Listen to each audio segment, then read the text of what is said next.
tinotoyo na naman yung aming internet. Pangalawa na to. Naka-ready pa naman ako. Pati yung mga tag. O sige, wag na lang yan. Magandang umaga po sa lahat. Maaga ako.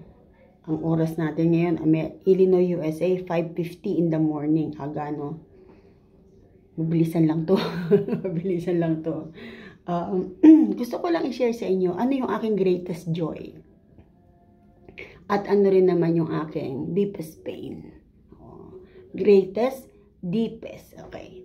Ano yung greatest joy na meron ako? Inisip no? Yung greatest joy na meron ako, siguro, masasabi ko yung pagkakaroon ko ng family. Lahat tayo kasi ang dream natin yung family. Tapos, because meron tayong family na, pagka family, husband and wife yan. Tapos, nakukumpleto yung pagiging pamilya pag nagkaroon ng anak. Kapag meron ng anak, yun ay sinasabi nilang greatest joy. Bakit? Kasi nagkaroon na ng fruit, ng para ka lang puno no? Nagkaroon ka na ng parang pagdadalan mo o paghahandugan mo ng pagsisikap mo, hindi ba? Ganun yung interpretation ko dun Kaya, yung ibang mga mag-asawa, pagka walang nagiging anak, naghihiwalay yan. Diba? At alam nyo ba, yun ding mga mag-asawa na naghiwalay, may pag-asa pang magkabalikan. Ito na naman ako. Boom! Diba? Kasi, merong nag-a-attach, merong nagko-connect na anak. Pero yung iba hindi na nagkakabalikan. Kasi nagkakaroon na rin sila ng family doon. Tapos, yun na ring anak ang magko-connect sa kanila. Parang ganito yan sino ba ang mananalo sa huli? Yung una o yung pangalawa? May pangatlo pa yata o pang-apat. Walang yan ako talaga Hindi, binibigyan ko lang po ng ng ehemplo, example. Ano yung greatest joy na nagkakaroon ng isang tao? Hindi material Hindi pera. Kakabit na lang yon. Pero ang greatest joy na meron ng isang tao o magkakaroon, yun yung pagkakaroon ng anak.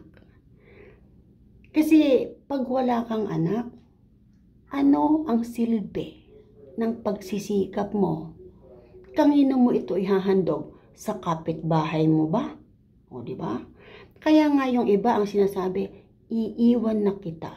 Kasi hindi mo ako mabigyan ng anak. Ano yung gagawin ng babae? Wala. Ngal-ngal. Di ba? Kawawa. Di ba? Naaawa ako sa ganon. Pero mas naaawa ako doon sa mga legal wife. Iniiwan. Kasi ano kasalanan ng legal wife? Yan.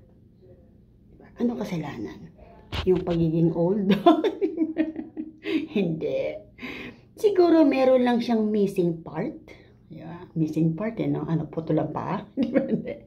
Meron lang missing na hinahanap para mapunan ng iba. Pero ang tanong, napupunan nga ba ng iba? Hindi kaya pansamantala lamang yung ligaya pagkatapos naiipit na siya ngayon doon sa sitwasyon na yun, na kinasadlakan niya na kahit ano gusto niyang umahon, patuloy na parang may vacuum na hinihigop siya pabalik. Diba? Kailan magkakaroon ng ending yung ganon? At kailan naman niya maiisip, ano yung greatest joy na meron siya? Or ano yung unang greatest joy na nagkaroon siya? Na binaliwala niya. Di ba? Parang ganon Ako, ang greatest joy na meron ako, yung pagkakaroon ko ng pamilya. Yung pamilya na binuo, pinagsikapang palaguin. Di ba? Parang business Oo, negosyo yan. Yung pamilya mo, negosyo mo yan. Bakit? Kasi, product mo yan produkto mo yan Fruit yan ng iyong love. Fruit yan ng inyong pagmamahalan, yung pagsisikap nyong mabuo. Diba? Tapos, palalaguin mo yan ngayon. Paano mo yan palalaguin? Ino-nurture mo yan, aalagaan mo. Tapos, bakit ko sinabi business mo yan? Sila yung gagabayan mo, imo-mold mo sila doon sa gusto mo. Kung gusto mo maging mabuti, anak mo, imo-mold mo sila para maging mabuti. Kung gusto mo silang maging masama, iminold mo sila para maging masama. Pinalaki mo silang spoiled. Kinokonsente mo yung mga bagay na hindi okay. Pero pagka gusto mong maging ideal anak yan, lahat ng maganda, kahit napakapangit na yung sitwasyon, yun ang sasabihin mo sa kanya. Magpasensya ka, pagsikapan mo to, give respect, blah blah. Tapos, makikita ng mga tao, ito yung produkto mo. Yun yung business na nabuo mo sa'yo ngayon. Bakit sila business? Kasi, someday, one day, pagtanda mo, sila yung investment mo na magtataguyod naman sa'yo. Dahil minahal mo sila, habang ginagabayan mo, pagtanda mo, sila naman din yung gabay mo. Aalagaan ka nila. Ino-nurture ka rin nila. Ganun lang yun eh. Weather. Panahon mo ngayon, dadating din yung panahon nila. Kung ano yung ginawa mo sa umpisa, asahan mo yan. Yun din ang mangyayari sa'yo sa dulo. Kaya, ano yung greatest joy na meron tayo? Meron ka nun. Nanay ka na ba? Tatay ka na ba? Kapatid ka ba? Anak ka ba? Meron kang greatest joy, hindi mo lang napapansin. Kasi, kumisan ng tao, nakatutok siya dun sa material things. Pero kaakibat yan, kapantay yan. Sabi ko nga sa inyo, hindi tayo pwedeng mabuhay na walang pera. Una si God. Ano yung pangalawa? Hindi pala, paliwanag ko muna. Bakit? Una si God. Pagka mahal mo si God, mahal mo lahat. Kasi, pag mahal mo si God at inuna mo si God, meron siyang 10 utos. Diba? Dahil siya yung inuna mo, pina-follow mo yung kanyang utos, di ba? Huwag kang ganito, huwag kang ganyan, bla bla, di ba, no? Tapos, dahil pina-follow mo yun, ando na yun eh, mahal mo yung family mo. Ano kasunod? Maghanap ka na ng pera. Bakit? Kasi, hindi pwedeng wala kang pera. Umiikot ang mundo pa dahil sa pera din, di ba? Ano kakainin mo? Ano ibubuhay mo sa mga anak mo? Kung wala kang pambili, kung wala kang pera, hindi ba? Kaya yung po sinasabi, mukha kang pera. Hindi nyo alam. Siya na nagsasabi sa'yo na mukha kang pera. Siya rin. Denial lang siya. Kasi, after niyang mahalin, after niyang inurture ang family, lalabas yan ng bahay. Ano hahanapin? Pagkain. Paano siya magkakaroon ng pagkain? Dapat, meron siyang pambili. Nagtanim ako. Sasabihin, nagtanim ako. Yung itinanim mo, binili mo rin yan. Hiningi mo ba? Sige, hiningi mo. Pero yung hiningan mo, binili niya yan. Hindi ba? Umpisa pa lang, tayo po pala ay involved na sa politics. Di ba? Isang tabi ko yung politika noon, pero hindi pala ganon. Isa sa dapat mong tignan, yung aspetong politika. Kasi pag yung mga namumuno sa inyo ay walang gusto kundi magkamal lang ng pera at makasarili, ganid sa power, nagiging evil kinevil, nagiging demonyo, di ba? Nagiging hayop dahil may power. Ang hirap nun. Bakit tayo Pero yun yung joy na meron siya. Yun yung pansamantalang kaligayahan lang nila. Sakit naman to, nakalmot ko yung sarili ko yun. Meron na naman akong igkas-igkas na diba? Kami pong mga old age ladies, mothers, dry ang skin. Alam niyo ba na lagi kong kinukot-kot yung daliri, napunta sa daliri. Pasensya na, intermission lang. Nakalmot ko kasi, Ang pangit na nga ng mukha ko. Nakalmot ko pa. Kaya ako very ako particular. Teka lang ha, dali lang po. Malikot lang kasi, sorry. O sige, balik na nga tayo, mamaya na to. Sakit eh. Asa na ako? O yun. Ang hirap-hirap intindihin ng takbo ng mundo, di ba? Pero dapat alam natin. Hi Ellen, hi Beb. Nasa biyahe ako, pauwing Bulacan. Kinig lang muna ako ha. Okay. Naku, nakakatawa ka naman Ellen. Saan ka pupunta? Saan sa Bulacan? Nanitsit eh na. Pero alam niyo po ba, minsan nakakalimutan natin ano talaga yung greatest joy natin. Kasi nalulunod tayo kuminsan sa tagumpay.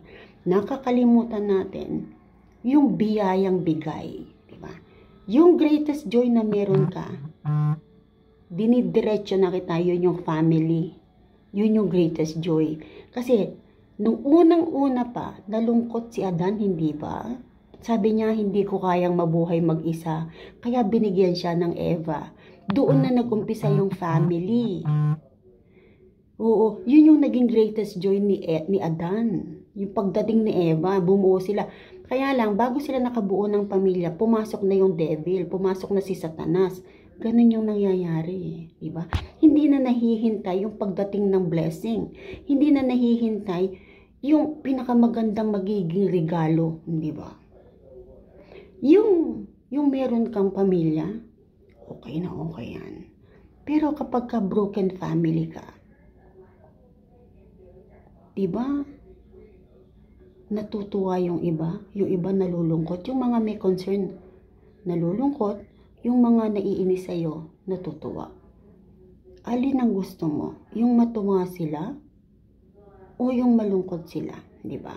Kasi kapag ka masaya ang family, may nalulungkot. Meron ding masaya. Pero pagka broken family, mas marami ang natutuwa kaysa sa nalulungkot. Bakit? Kasi, ang tao po, likas na walang satisfaction. Ang gusto nila, sila lang ang okay. O, wag magagalit. Dahil totoo, di ba? Hindi nabubulok ang kalawang dahil nilagyan siya ng kalawang ng kapitbahay. Yung kalawang na nasa bakuran mo, nabulok. Dahil hinayaan mong mapasok siya ng kalawang. Sino yung kalawang? Nandun lang din sa kung saan nakalagay siya. Ang kalawang po, nasa loob lang. Ikaw lang din ang may dala ng kalawang. Nasa sayo yung kalawang. Hindi po nabubulok ang bakal ng dahil sa kapitbahay. Bakit ganun yung paliwanag ko? Kasi po, ang kalawang nasisira. Ang bakal, kulawang ako ng kalawang. Ang bakal nasisira dahil sa sarili niyang kalawang. Nagkikreate siya ng hindi maganda. Once a person nag-create siya ng pag ang isang tao nag-create na ng hindi maganda, then aatakihin na siya. Pag din naman nag-create siya ng maganda, aatakihin din siya. Saan kalulugar? Wala kang pagsidlan. Pero dapat, alam mo, ano yung greatest joy na meron ka? Huwag mo hahayaang kunin nila. Huwag mo hahayaang tanggalin nila sa'yo yung greatest joy mo. Alagaan mo. May temptations, may trials, may problema. Pero, huwag mo hahayaang masira at mawala. Kung magkaroon ng pagkakawatak-watak, pilitin mo na yung greatest joy manatili.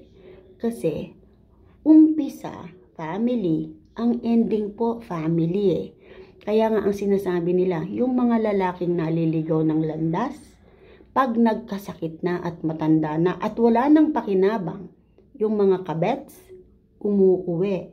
Kasi yung lalaki mismo, nahihiya siya doon sa naging other woman niya na maghirap.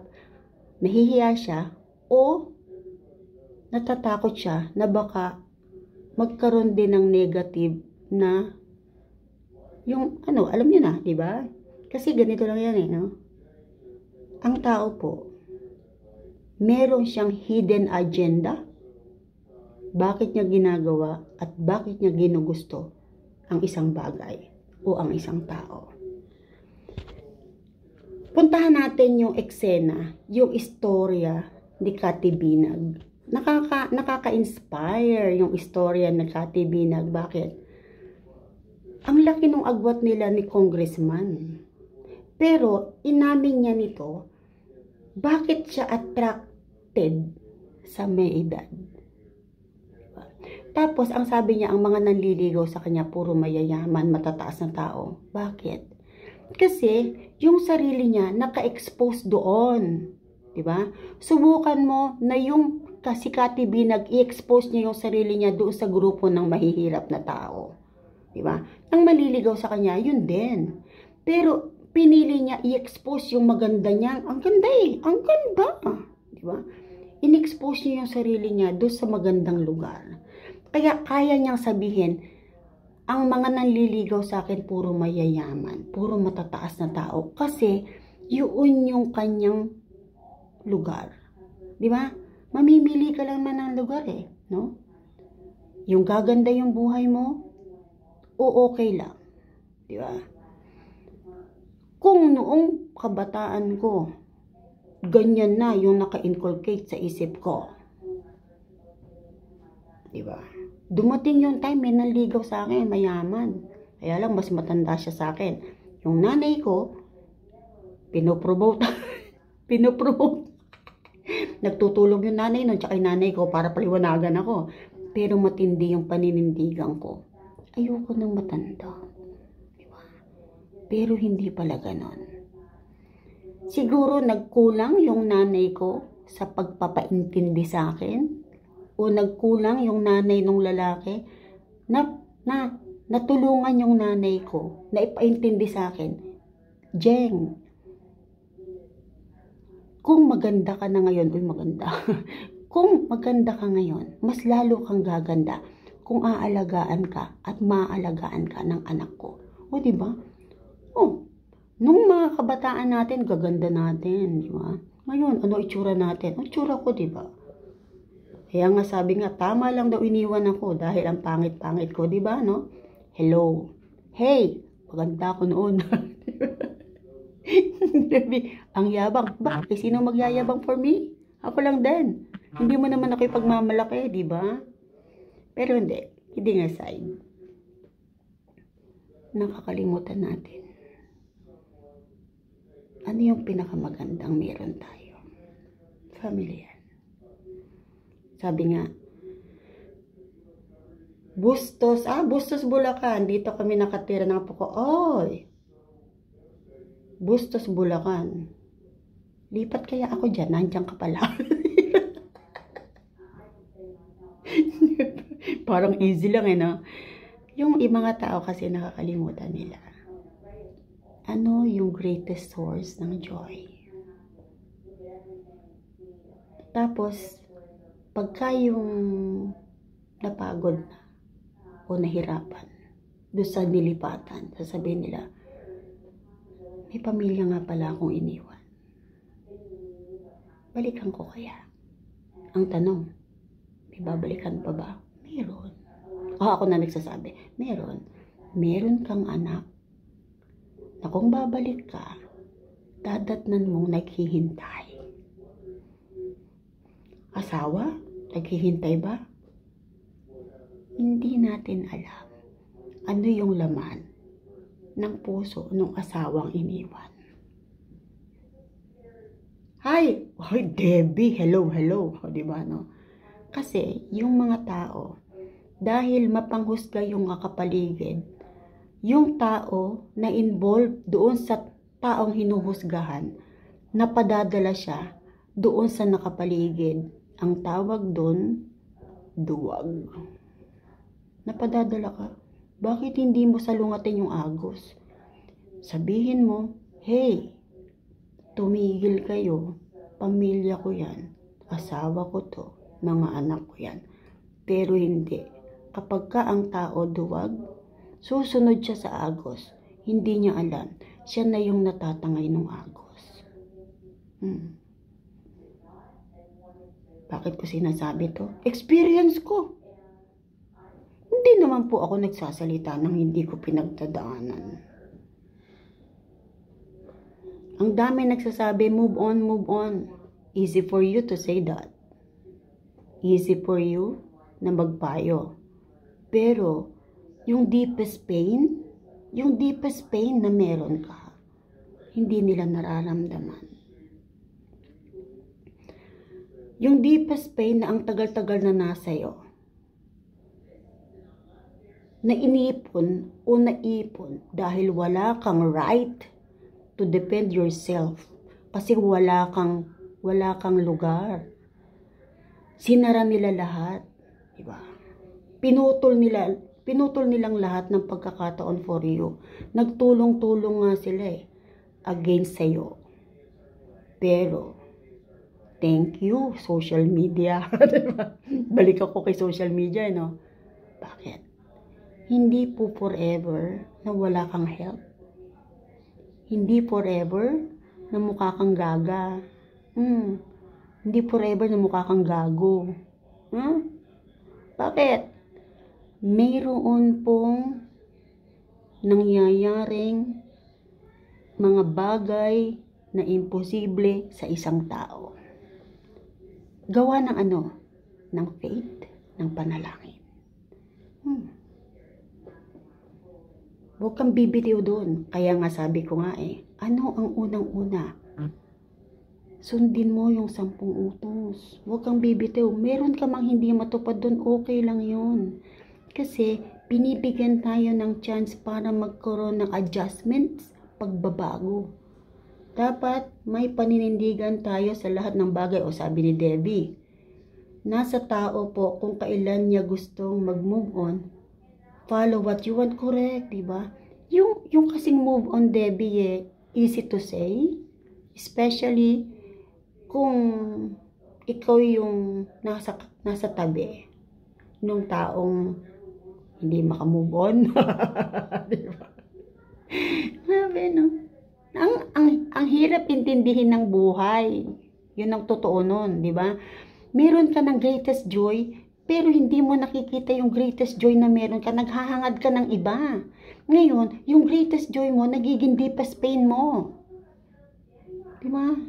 Kasi pinabayaan mo. Tapos ngayon, yung pain na nararamdaman mo, sobrang lalim. Hindi mo alam ngayon ang gagawin. Pero, kung inalagaan mo yung greatest joy na meron ka, kasi doon lang nag-start yun Doon lang nag-start. Whether you like it or not, whether you accept it or not. Ang greatest joy po ng isang tao, pag nakabuo na siya ng family. Kasi lahat ng pangarap doon mag-i-start. At doon din mapuputol ang pangarap pag pinabayaan mo sila. Ngayon, yung greatest joy mo, nagiging deepest pain. Tapos magsisisi ka ngayon, bakit ko nagawa yun? O sige, nagsisi ka na. Nag-move on ka ba? Dapat ikaw yung unang mag-move on. Ikaw nang iwan. Hindi yata nang iwan talaga Napapasil ako. Parang pinalayas talaga. Ang hirap, ano? Status. Meron nagsasabi, complicated. Kasi gusto mong maging complicated. Gusto natin yung nangyayari na yan. Ano ba kayo? Hindi mangyayari ang isang bagay kung hindi mo ginusto. Diba? Ang gusto ko lang pong ipaano, no? Huwag mong kalimutan, ano yung greatest joy? Ang greatest joy, nung nakabuo kayong mag-asawa, tapos ipinanganak na ng asawa mo, ginitian ka nung anak mo. Yun yung fruit Yun yung pinaghirapan yung dalawa. Diba? Ngayon, in-nurture mo yung greatest joy. Kasi baka dumating ang panahon, siya yung maging deepest pain mo. Dahil pinabayaan mo, naging miserable yung pamilya mo. Sino nag-start para maging miserable pamilya? Hindi naman yung anak. Nagkakaroon po ng anak na hindi maayos. Dahil hindi maayos, sino? Tayong mga magulang. Pero, blessing talaga kung sa kabila nung hindi maayos na pagsasama ng mag-asawa, ay maganda pa rin yung pagkakahubog dun sa mga naging greatest blessing? Sino yun? Yung mga anak. Doon lang iikot yan eh. Doon lang din matatapos yan. Tatanungin kita. Isa ka ba sa nakatanggap na ng greatest blessing? Alam mo ba yun kung sino? At alam mo ba kung ano? Nung natanggap mo sila, ninurture mo ba, inalagaan mo ba, minold mo ba ng maganda? O basta hinayaan mo lang na nandyan siya? Diba? Tapos, paano naman kung andito ka na sa aspetong pareho ko? Yung bang greatest blessing mo, nagiging deepest pain mo? Kung yung greatest blessing mo, naging deepest pain mo, merong nangyaring hindi maganda along the way habang pinaprocess yon. Tuklasin mo. Wala pong, sabi nila, no, tapos na, huli na. Hindi po. Walang huli na eh. Laging may pag-asa. Kailan huli na? Pag ikaw, 6 feet below the ground na, pagpatay ka na, huli na yun. Diba? Yung pong mga namamatay na hindi nakahingi ng tawad, sabi nila, ipanalangin mo kasi hindi pa siya nakahingi ng tawad, namatay na siya para mula sa purgatorio malipat siya sa heaven. Hello.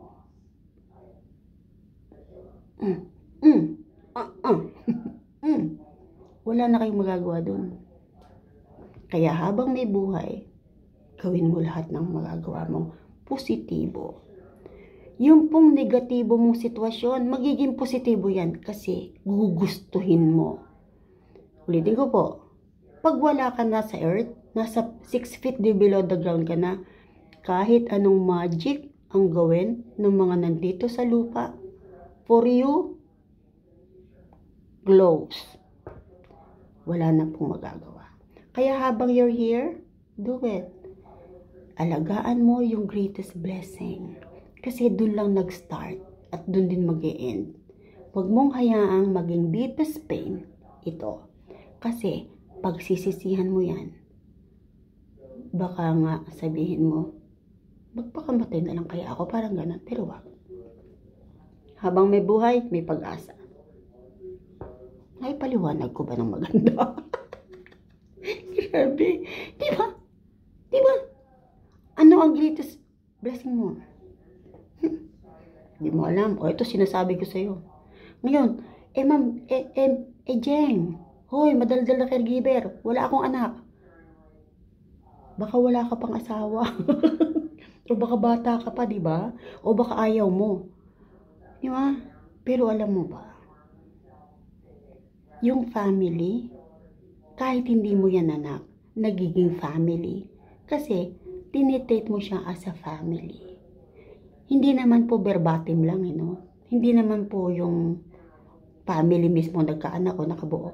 Pwede rin kayong maging family kung kayo ay magkaibigan, kung kayo ay magpamangkin, hindi ba? Kung kayo ay magkapatid. Pwedeng family yon. Ano tawag doon? Kasi, ang topic, ang sinasabi ko, pag nagkaanak, yun na yung greatest joy. Hindi rin po yun. Meron kanya-kanya tayo, di ba? Meron kasi gusto maging single lang. Family pa rin. Bubuo yan ng family. Sa anumang paraan, bubuo yan ng family. It's either kapatid. Pwede ba sa akin tumira yung isang anak mo? Parang ganun. Uuwi rin naman sila sa'yo. Para lang wari may anak ako. Parang ganun, di ba? Kanya-kanya tayong paraan. Para-paraan lang yan. Gawang mo ng paraan. Di ba? Di ba? Gumulo ba?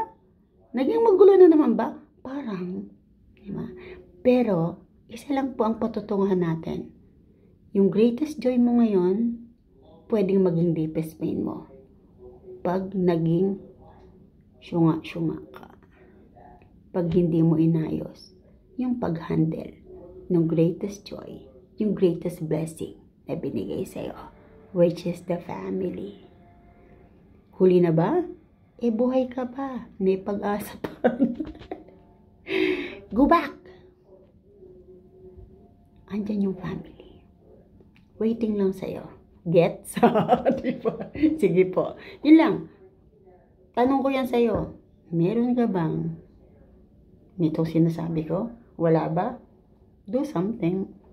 Diba? No man is an island. Hindi ka pwedeng mabuhay ng ikaw lang. Walang ganun.